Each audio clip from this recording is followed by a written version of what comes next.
চলমান কোটা সংস্কার আন্দোলনে শিক্ষার্থীদের ডাকা কমপ্লিট শাটডাউন কর্মসূচিকে সমর্থন জানিয়ে বিক্ষোভ মিছিল করেছেন বিএনপিপন্থী আইনজীবীরা।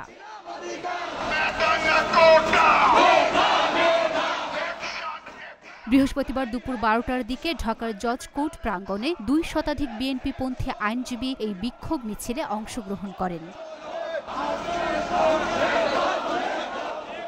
এ সময় চলমান কোটা সংস্কার আন্দোলনে কমপ্লিট শাটডাউন কর্মসূচির সমর্থন জানিয়ে বিভিন্ন রকমের স্লোগান দিতে থাকেন আইনজীবীরা। বিক্ষোভ মিছিল ঢাকা আইনজীবী সমিতি থেকে শুরু করে মহানগর দায়রা জজ আদালত, চিফ মেট্রোপলিটন ম্যাজিস্ট্রেট আদালত প্রাঙ্গণ ঘুরে আবারও ঢাকা আইনজীবী সমিতির নিচে গিয়ে শেষ হয়।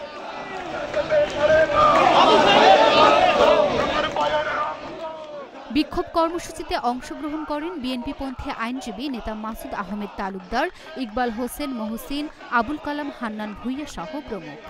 বুধবার রাজধানীর ঢাকা বিশ্ববিদ্যালয় ও শনির আখড়ায় পুলিশের সাথে আন্দোলনকারীদের দফায় দফায় সংঘর্ষ হয়। সন্ধ্যায় জাতির উদ্দেশ্যে ভাষণ দেন প্রধানমন্ত্রী শেখ হাসিনা। এতে তিনি বলেন, উচ্চ আদালত থেকে ছাত্র সমাজ ন্যায় বিচার পাবে এবং তাদের হতাশ হতে হবে না। এরপর দেশে কমপ্লিট শাটডাউন কর্মসূচির ঘোষণা করে বৈষম্য বিরোধী ছাত্র আন্দোলন।